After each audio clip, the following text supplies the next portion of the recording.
Hello students, welcome back to my channel. In today's session, we are going to study about the document object model. And previous videos, we have studied about browser working and browser and its working, and the server and its working. Now we are going to study about the document object model. When a browser sends a request to the server to fetch the HTML document, that the server returns the HTML pages in a binary stream format, which is basically a text file with a response header. Means when in previous video you know that the browser sent the request to the server, and that in server fetch the documents, and the time that document it should be in a HTML form, and then the server returns the HTML page in a binary form. Binary means that is an form which is represented by the computer, like 0 1 bits by bit bit and but forms. So that is we call a binary form. On that, in that form the server will represent the HTML pages, which is basically text file with response. And like example, content type a set to the value text slash and HTML, and char set UTF means 8 means when something is done in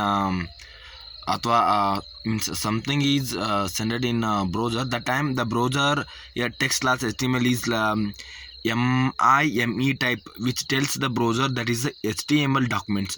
If the browser tells text.html, we should understand that is the HTML documents. Then if the browser tells the UTF-8 tell, and that time we understand that that is that encoded in a UTF-8 characters.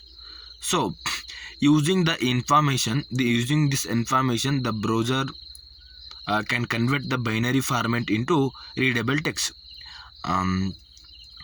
Because of using the in like text slash HTML and just like that, using the information, the browser can convert the binary format into readable text file. Because of the server cannot send the documents in a text file which can be able to readable, but it only send the in a binary format.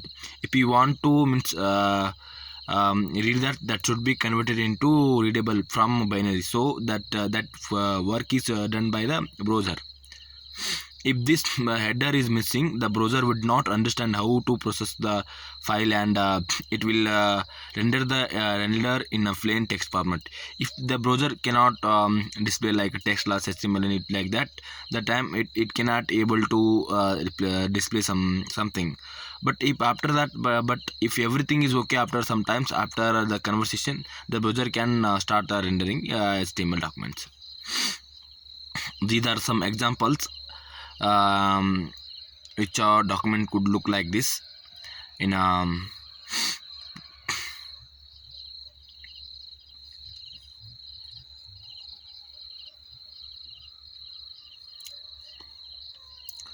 this is the output.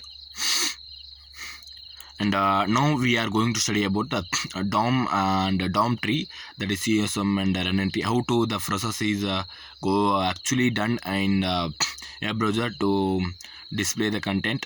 First, the document object model is created. Means it is an application program interface for valid HTML and well-formed XML documents that treats an XML or HTML document as a tree structure. Means a document object model is like a application program that interfaces the valid HTML and XML documents. Means the document object, it treats the XML and HTML document like as a tree structure. It defines the logical structure of documents and way of the document is assessed and manipulated, and in which way the document is going done or it is assessed, it worked.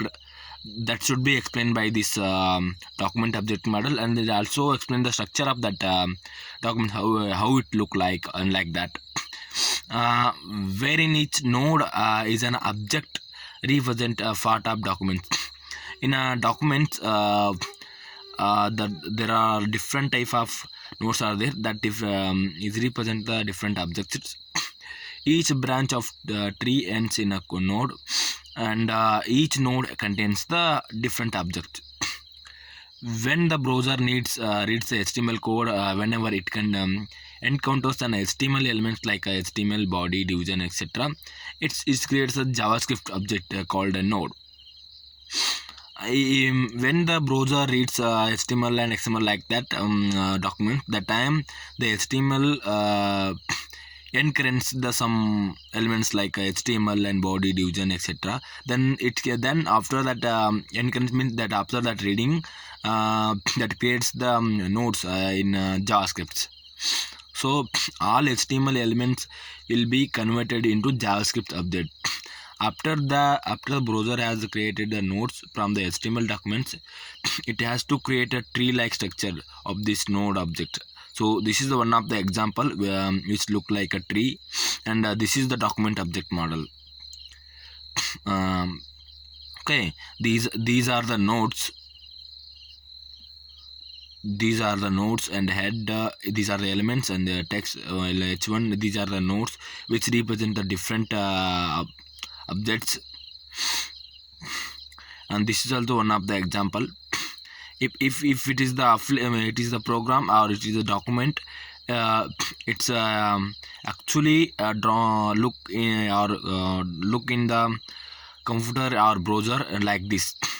Like this, it's construct the some DOM tree, and after that it is understood by the browser. And after that constructing the DOM tree, the CSSOM object model is created. Means after constructing the DOM, the browser reads the CSS from all the sources and construct the CSSOM. CSS means style attributes like that they reads, and after that they can construct the CSS object model. Stands for the CSS object model, which is treeless. It is also same like tree structure DOM.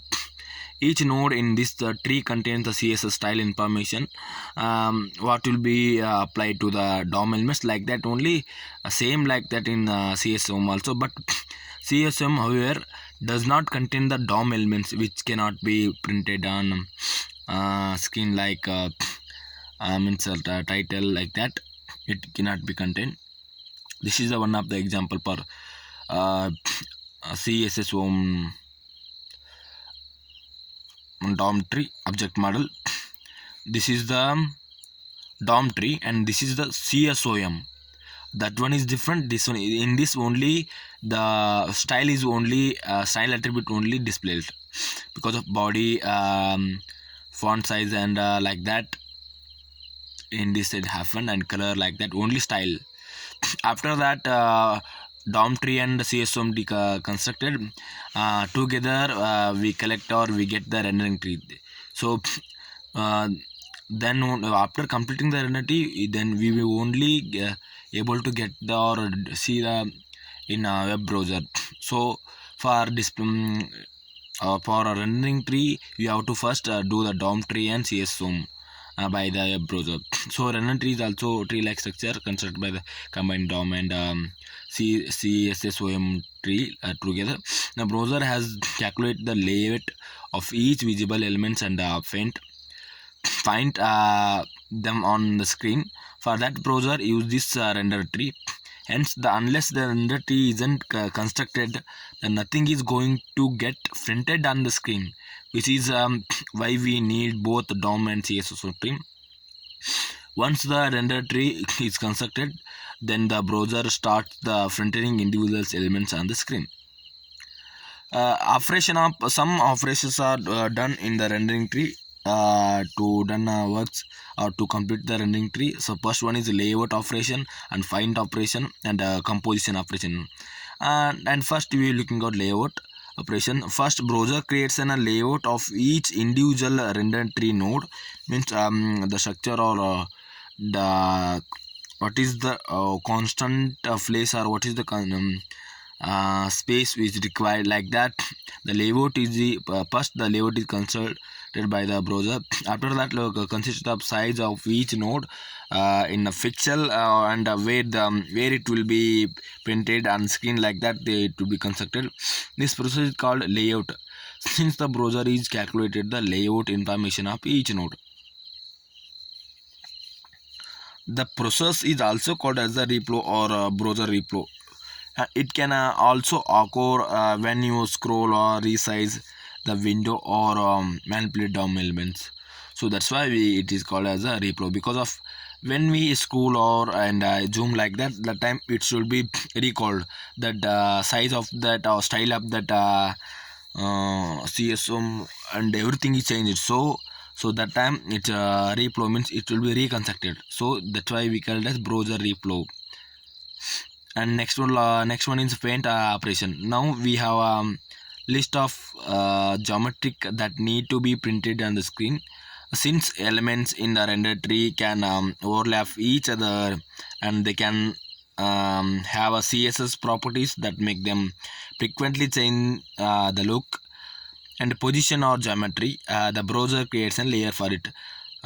Totally find operation means that gets the geometric subject objects which are required to the web browser to the work.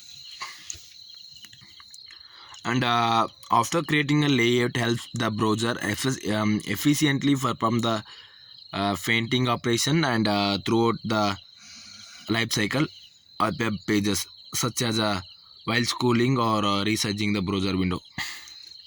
Having layers also help the browser correctly draw elements in the stacking order as they were intended by the developer. Means in a find in a find operation, the different structures are created or different layer are created. The time that helps to the to connect easily some works. So that the for that purpose the find operation should be done by the browser. Now that we have layers, we can combine them, draw them on the screen, but the browser does not draw all the layers in the single go. Each layers is drawn separately first, and inside each layer the browser builds the individual pixels for the whatever visual properties the elements has, such as the border, background and color, shadow, text, etc. This process is also called as a rasterization. Composition operation, last one. Until now we haven't drawn the single pixel on the screen. What we have different layers that should be drawn on the screen in a specific order. In a composition operation, these layers are sent to graphical processing unit to finally draw it on a screen. Sending an entire layer to the to draw easily true is clearly inefficient, because this has to happen every time there is a reflow or a refitment. Hence the layer is broken down into different tiles, and which them will be drawn on the screen. So this is the one of the best and very useful to draw them find operation by the browser. If the change means it can broken the some layers and done different works by making different structures. So that's why we are creating the separately structures. This is the total one of the example. By first we are requesting network means requesting the network. After that in a browser HTML documents are created, and CSS documents are created using HTML DOM tree created, and using CSS object CSS object model created in the JavaScript, and combining this DOM and CSS tree means object model, we get the rendering tree. In that rendering tree we are having three parts: layout and find composition. After completing this we can able to see them in the web screen. So thank you. If you want more videos, please subscribe my channel and support me. Thank you.